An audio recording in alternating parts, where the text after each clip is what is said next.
Pinag-uusapan natin ang tungkol sa isang game changer. Game changer na magpapabago sa landscape. Ngunit tulad ng minsang gumawa kami ng isang dramatikong pagbabago mula sa paggawa ng mga loom patungo sa paggawa ng mga sasakyan. May napakalaking nangyayari sa Toyota.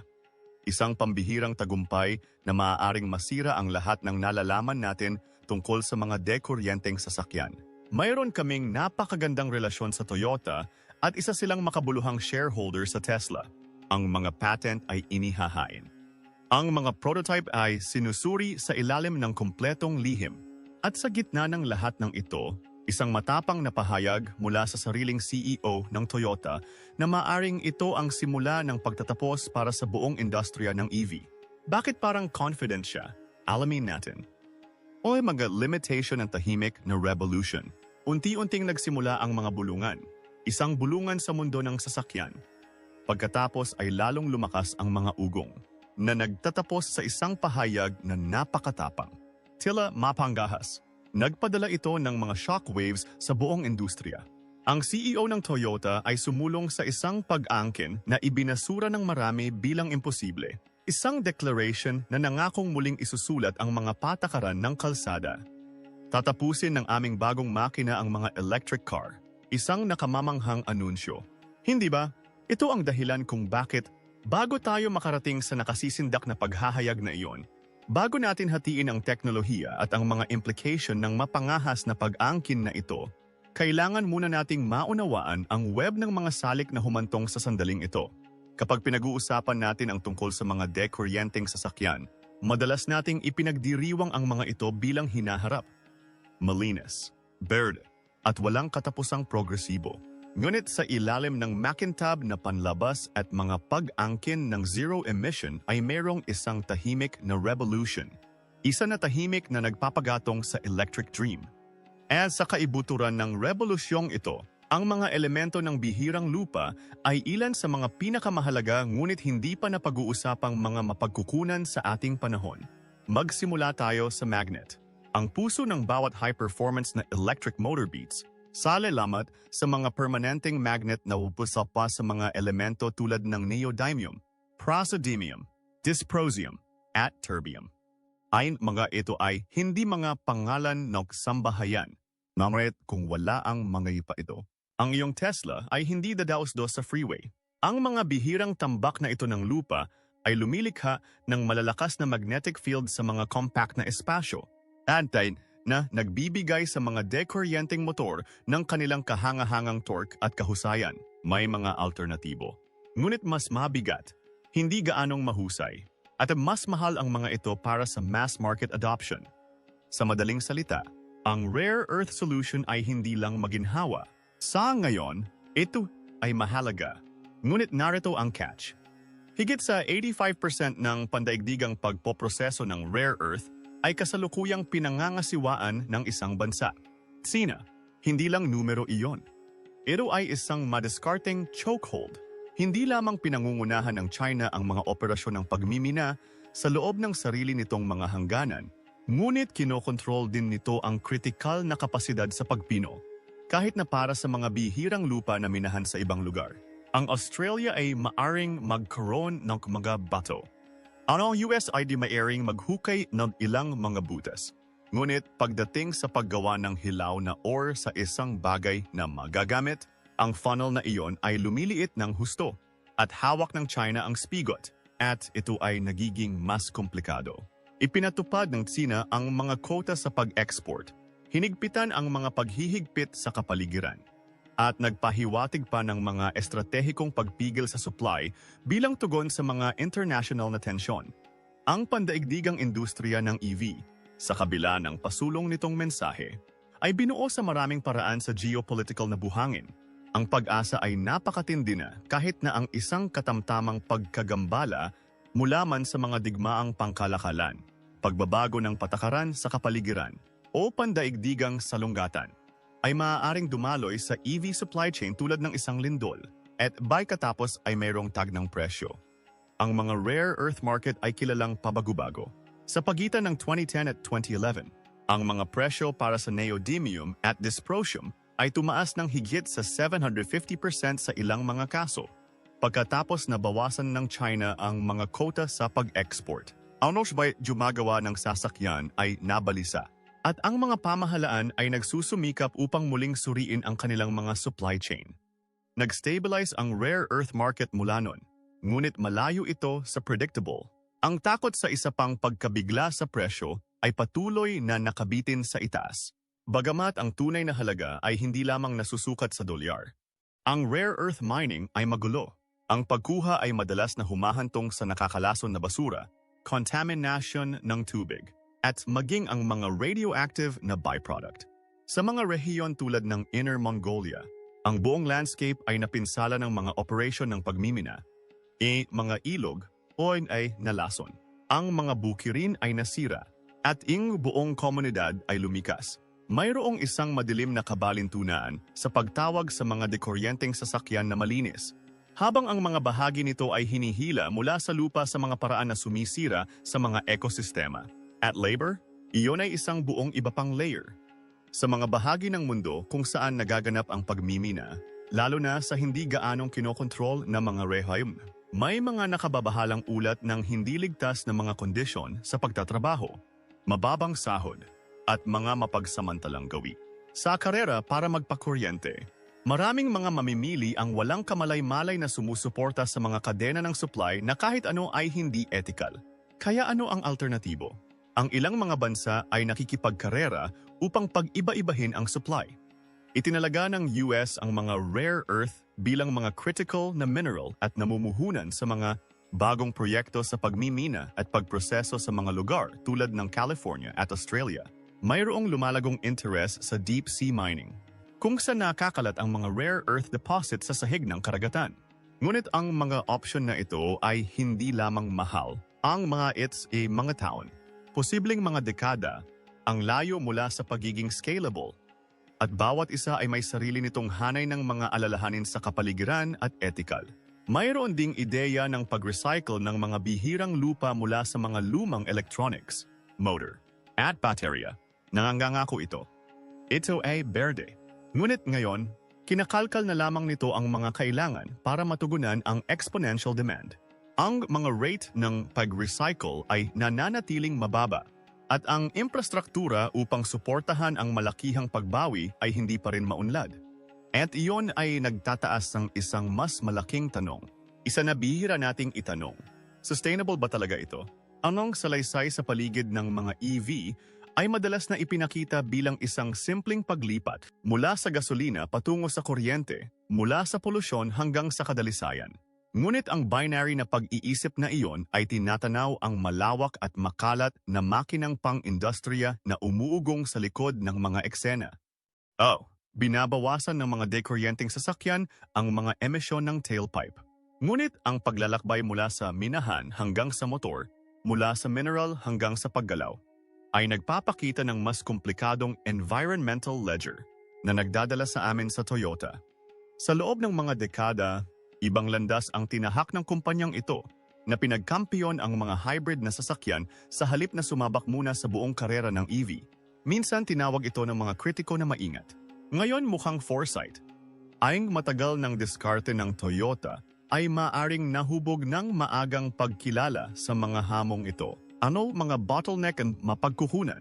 Ang geopolitical na pag-asa at ang mga hindi maginhawang katotohanan na nakatago sa ilalim ng paglalarawan ng EV. Hindi lang nila pinatay ang kanilang mga taya. Nakita nila ang nakasulat sa dingding. At habang tinitingnan natin ang hinaharap, ang karera tungo sa hinaharap na zero emissions ay hindi lamang mapapanalo sa pamamagitan ng mga charging station at lithium-ion na baterya.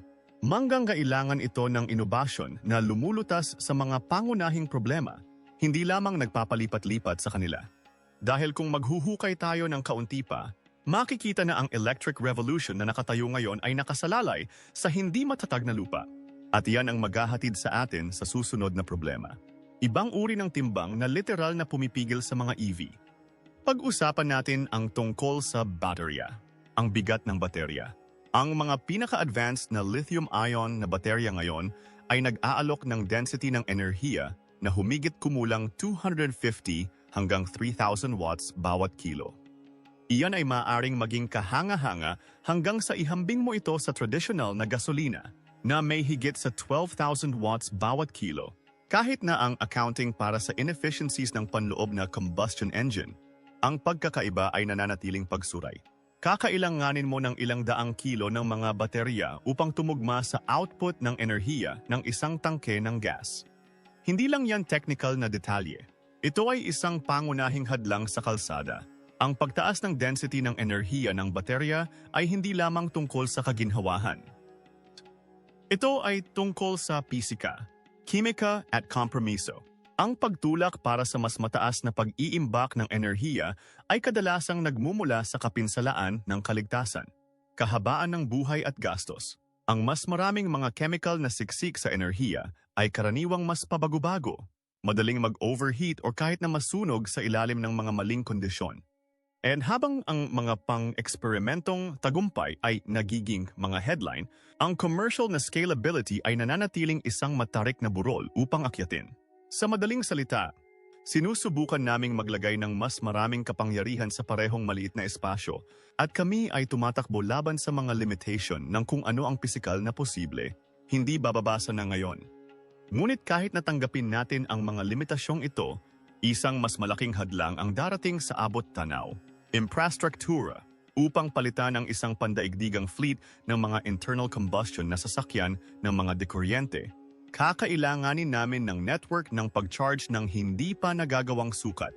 Ayos na mabilis, maasahan at available sa lahat ng dako, mula sa mga siksik na sentro ng lungsod hanggang sa mga tahimik na sulok ng mga rural na highway. Ngayon, hindi kami close.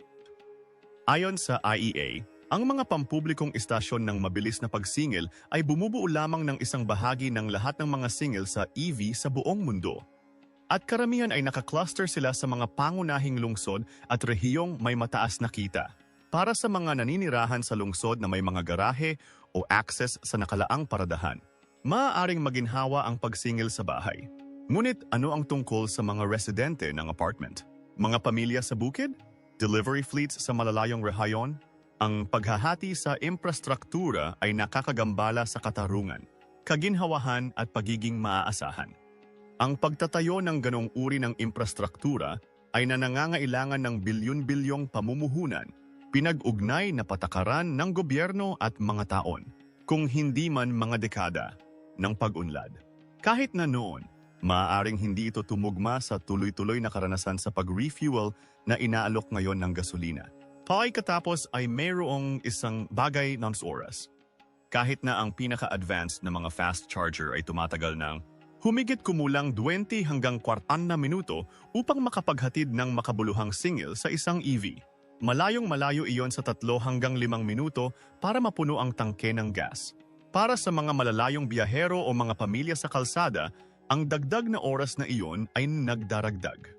Ang psikolohikal na pambabag na kinakailangan upang tanggapin ang mga pagkaantala sa pagsingil ay hindi mahalaga. Para sa maraming mga driver, ang kakayahang mabilis na mag-fuel at makabalik sa kalsada ay hindi mapag-usapan. Iyon ay humahantong sa amin sa pagiging practical na kabalintunaan, kung saan ang pagdaragdag ng mas malalaking pack ng baterya upang pahabain ang saklaw ay nagpapataas sa bigat ng sasakyan. Nasi na nagpapababa naman ng kahusayan. Ang isang karaniwang EV na baterya ay maaaring tumimbang kahit saan mula 900 hanggang 1 to 600 pounds, na halos 1/4 ng bigat ng buong sasakyan sa ilang mga kaso. Ang dagdag na timbang na mas nakakaapekto tapan sa paghawak, pagpepreno at pagkasira sa suspension at mga gulong. Kumukonsumo din ito ng mas maraming enerhiya sa panahon ng pagbilis, lalo na sa stop-and-go na trapiko, na kabalintunaang nagpapaikli sa mismong hanay ng mas malalaking baterya na dapat palawigin. At kung sa tingin mo ay nakakaapekto lamang ito sa kotse mismo, mag-isip ng mas malaki. Ang isang malawakang paglipat sa mga dikuryenteng sasakyan ay maglalagay ng isang napakalaking bagong pasanin sa pambansang mga grids ng kuryente. Mga sistema na pilit na sa maraming bahagi ng mundo. Isaalang-alang ang epekto ng milyon-milyong mga sasakyan na nagcha-charge ng sabay-sabay sa mga oras ng peak. Kung walang malalaking pag-upgrade ng grid, Maaaring maging mas karaniwan ang mga blackout. As maaring tumaas ang mga rate ng kuryente. Makakatulong ang pagsasama ng renewable energy gaya ng solar at wind. Ngunit ang paggawa nito sa sukat ay nagpapakilala ng mga hamon sa intermittency. Ang araw ay hindi palaging sumisikat at ang hangin ay hindi laging umiihip. Nagsisimulin ng mag-eksperimento ang mga kumpanya ng utility sa mga matalinong solution sa pagsingil. Mga teknolohiyang namamahala kung kailan at paano kumukuha ng kapangyarihan ang mga EV mula sa grid. Ngunit ang pag-ampon ay mabagal. At ang pag-retrofitting ng mga lumang grid sa malalawak na bansa ay isang generational na gawain. Hindi isang quarterly fix. Higit sa lahat, hindi gusto ng mga cattery ang lamig. Sa mga sub-zero na temperatura, ang saklaw ay maaring bumaba ng 20 tini hanggang 40 tons at ang mga oras ng pagsingil ay tumataas ng malaki. Bakit? Dahil ang mga reaksyong chemical sa loob ng baterya ay bumagal sa malamig na mga condition at kailangan ng dagdag na enerhiya para lang mapainit ang baterya at mapanatiling mainit ang cabin. Para sa mga driver sa hilagang klima, hindi iyon maginhawa. Ito ay nalilimita at hindi tulad ng mga gas engine na gumagawa ng labis na init bilang isang byproduct. Ang mga EV ay dapat gumastos ng mahalagang enerhiya ng baterya upang manatiling mainit. Sa may raman, nagpapababa pa ng saklaw. Kung pagsasama-samahin, ito ay mga practical na limitation na nakakaapekto sa mga totoong tao, commuter, pamilya, trucker, at mga driver ng paghahatid. Bawat isa ay nahaharap sa iba't ibang kapaligiran sa pagmamaneho at inaasahan. At dito na muling naghihiwalay ang Toyota. Nakikita mo, hindi ang Toyota ay hindi naniniwala sa electrification. Pinasimulan nila ito mula noong Prius, ngunit tila nakikilala nila ang isang simpleng katotohanan na binabaliwala ng iba. Hindi lahat ng rehiyon, hindi lahat ng driver, at hindi lahat ng use case ay umaangkop sa one-size-fits-all EV mold. Ang pananaw na ito ay maaring mapatunayang visionary dahil kung hindi tayo kayang dalhin ng baterya sa hinaharap ng mag-isa, ano ang magagawa? Well, dinadala tayo nito ng malalim sa matapang at kakaibang mga teknolohiya na maaring muling tukuyin ang lahat ng alam natin tungkol sa pag-iimbak ng enerhiya at pagpapaandar. Ang paghahanap para sa alternatibong enerhiya. Kung ang mga baterya ng lithium-ion ay nagsisimula ng magpakita ng kanilang mga limitation, ang susunod na logical na tanong ay ano ang darating pagkatapos ng lithium? Ang katotohanan ay ang EV revolution ay hindi maaring sumakay magpakailanman sa isang kimika na natuklasan noong 1980s. Habang ang mga inhinyero ay nagtutulak laban sa kisame ng teknolohiya ng lithium-ion, ang mga mananaliksik, mga automaker, at ang mga visionary ng enerhiya ay tumitingin ng higit pa sa susunod na henerasyon ng mga sistema ng pag-iimbak ng enerhiya at pagpapaandar. Ang ilan ay familiar na mga pangalan na may potential na hindi natanto. Ang iba ay mga radical na bagong direksyon na maaaring ganap na buuin ang hinaharap ng kadaliang kumilos. Ang frontrunner sa karera na lampas sa lithium ay, walang tanong, mga solid-state na baterya. Hindi tulad ng traditional na mga baterya ng lithium-ion na gumagamit ng mga likidong electrolyte. Pinapalitan ng mga solid-state na baterya ang mga ito ng solidong material, kadalasang ceramic or isang special na polymer, na nangangako ang pagbabagong ito ng ilang pangunahing benepisyo. Mas mataas na density ng enerhiya, mas mabilis na pag-charge, at higit na pinahusay na kaligtasan dahil hindi nasusunog ang mga solid electrolyte. Sa teorya, ang mga solid-state na baterya ay maaring mag-alok ng hanggang 2 beses ang density ng enerhiya ng kasalukuyang mga lithium-ion pack habang binabawasan ang panganib ng overheating or thermal runaway.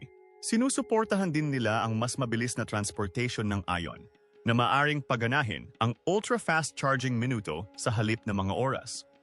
Para sa mga automaker at consumer, iyon ang banal na kopita. Ngunit tulad ng maraming mga promising na teknolohiya, ang agwat sa pagitan ng pagganap ng lab at real-world application ay malawak. Ang mga solid-state na baterya ay dumaranas ng mga issue tulad ng pagbuo ng dendrite na maaring mag-short-circuit ng baterya sa paglipas ng panahon. Nahihirapan din sila sa scalability gastos sa pagmamanupaktura, at pagpapanatili ng pagganap sa mababang temperatura. Sa kabila ng mga hadlang na ito, ang Toyota gumawa ng isa sa mga pinakamatapang na taya sa industriya na nagbibigay ng bilyon-bilyong dolyar sa pagbuo at pag-commercial ng mga solid-state na baterya sa huling bahagi ng 2020s. Ngunit ang lithium ay hindi lamang ang elementong sinusuri. Ipasok ang mga baterya ng sodium-ion, isang chemistry na maaaring hindi nakakasilaw sa mataas na pagganap. Ngunit maaaring gumanap ng isang mahalagang papel sa democratization ng kuryente. Ang sodium ay sagana, higit na higit kaysa lithium, at hindi ito nangangailangan ng mga supply chain na sensitibo sa kapaligiran o hindi matatag sa politika. Ang mga baterya ng sodium-ion ay likas din na mas ligtas at mas mura sa paggawa, na ginagawang perpekto ang mga ito para sa mas murang mga EV or grid storage. Ang trade-off, densidad ng enerhiya. Ang mga baterya ng sodium-ion ngayon ay nahuhuli sa lithium-ion ng 20 hanggang 30% na naglilimita sa kanilang paggamit sa mga pangmatagalang application. Gayunpaman, ang patuloy na pananaliksik ay nagsasara ng puwang na iyon. Ang mga pangunahing manlalaro tulad ng CATL at Feradion ay nagde-deploy na ng mga sodium-ion cell para sa limitadong commercial na paggamit.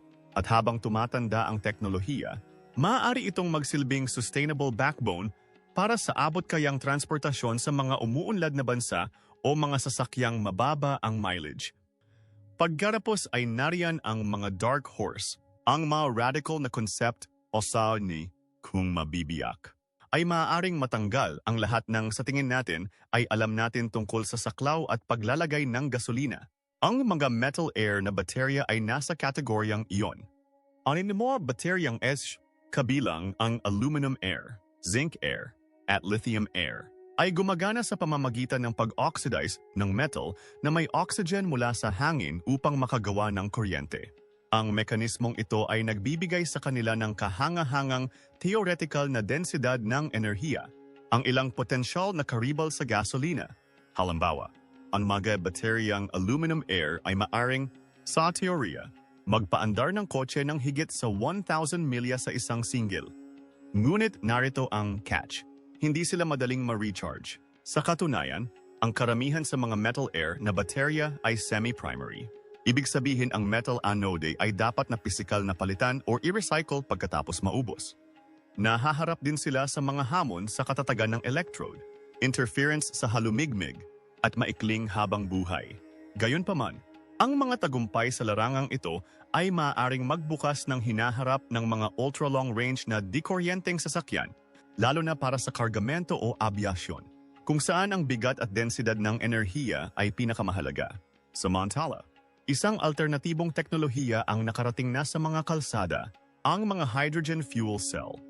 Hindi tulad ng mga baterya na direktang nag-iimbak ng kuryente, ang mga fuel cell ay bumubuo ng kapangyarihan sa pamamagitan ng isang chemical na reaction sa pagitan ng hydrogen at oxygen, na naglalabas ng walang anuman kundi singaw ng tubig sa tailpipe. Ang mga fuel cell na sasakyan ay maaaring mag-refuel sa loob ng wala pang 5 minuto, tulad ng mga gasolinahan, at nag-aalok ng mga hanay na maihahambing sa mga traditional na makina.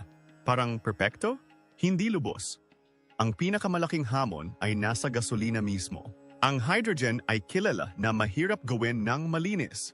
Ngayon, karamihan sa hydrogen ay nagmula sa natural na gas sa pamamagitan ng isang proseso na tinatawag na steam methane reforming, na naglalabas ng CO2. Ang berdeng hydrogen, na ginawa gamit ang nababagong kuryente upang hatiin ang tubig, ay mahal pa rin at hindi epektibo. Idagdag pa ang mga kahirapan sa pag-iimbak, transportation, at kakulangan ng mga istasyon ng refueling, at magsisimula kang makita kung bakit naging matamlay ang paggamit ng fuel cell.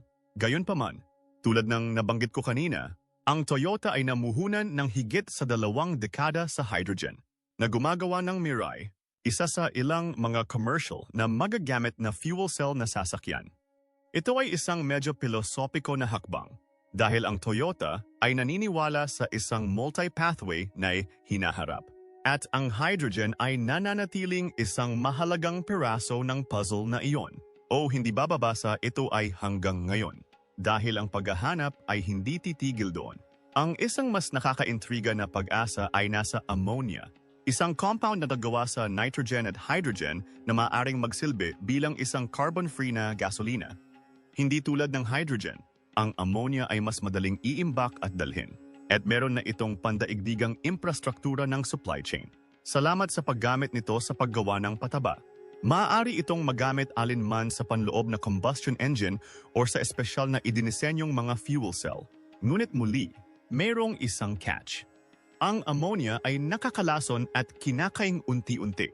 At kapag sinunog sa mga tradisyonal na makina, maaari itong makagawa ng mga nakakapinsalang nitrogen oxide at hindi gaanong maingat na kontrolado.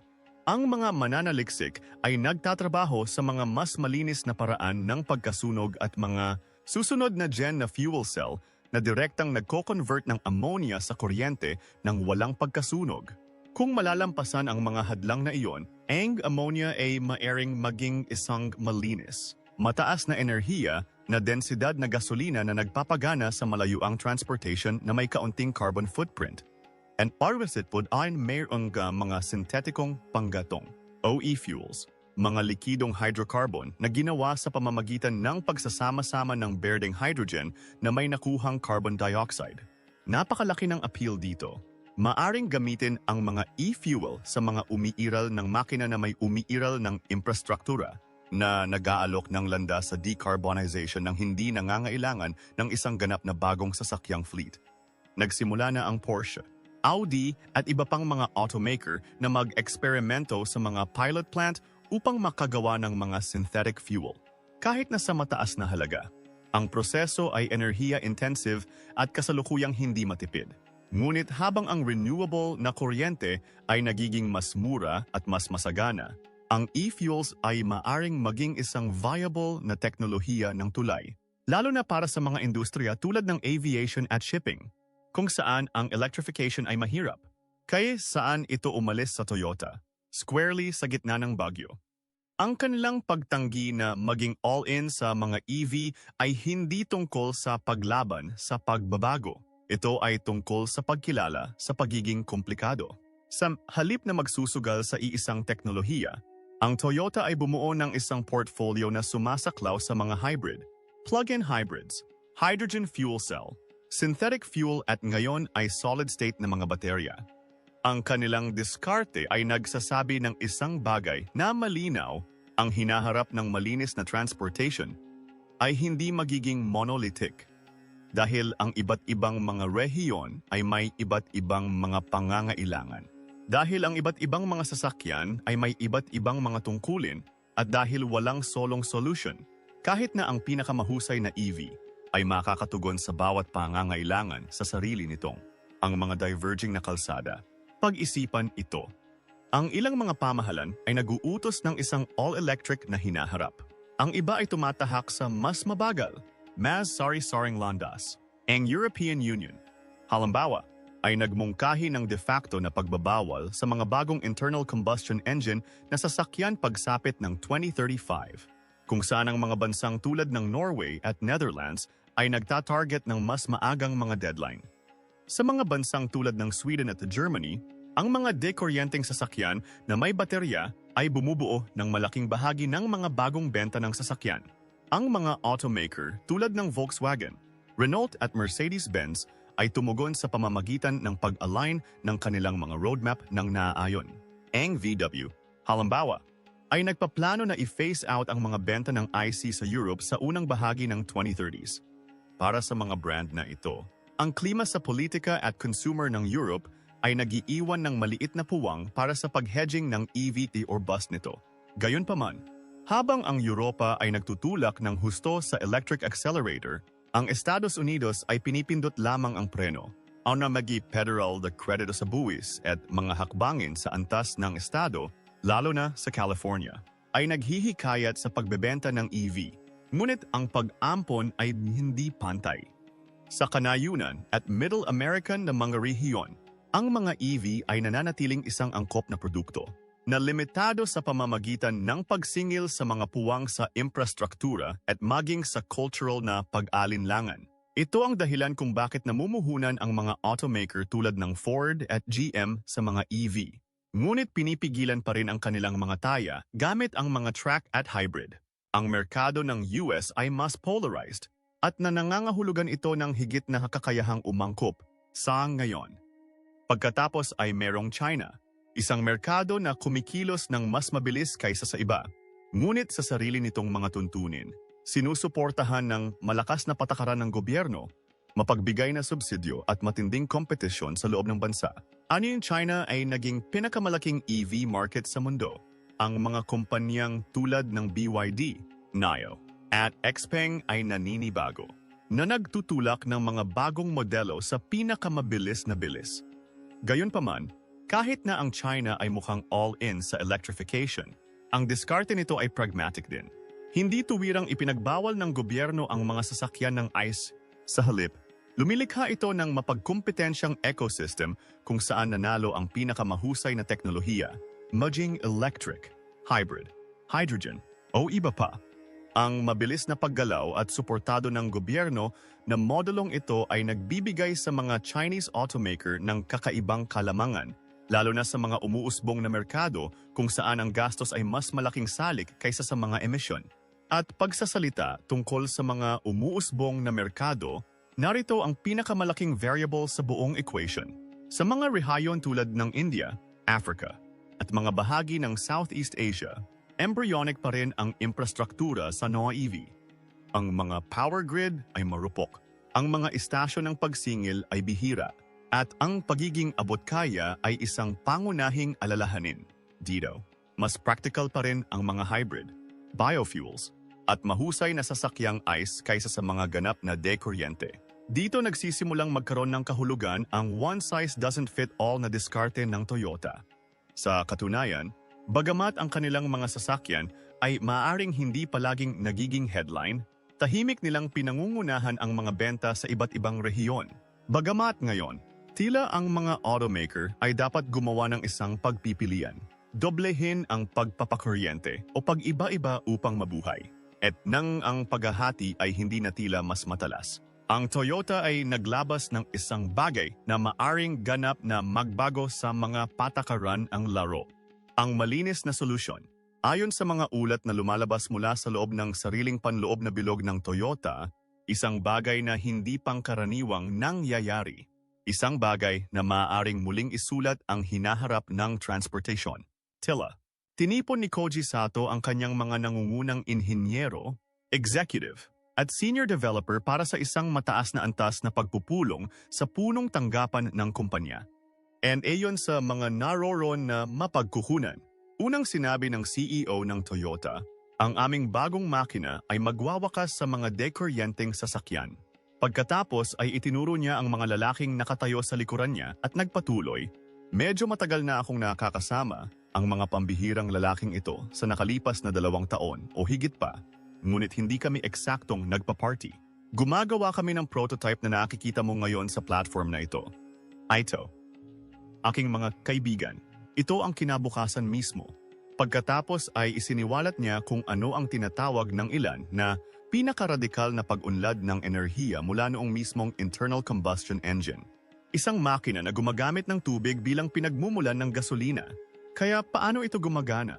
Iminumungkahi ng mga tagaloob na ang koponan ng engineering ng Toyota ay tahimik na gumagawa ng isang sistema na kumukuha ng hydrogen mula sa tubig kapag hinihiling gamit ang isang napakahusay, posibleng solid-state na proseso ng electrolysis. Hindi tulad ng mga traditional na sasakyang hydrogen fuel cell na nangangailangan ng mabibigat, high-pressure na mga tangke ng hydrogen. Hahatiin ng system na ito ang tubig sa hydrogen at oxygen sa real time.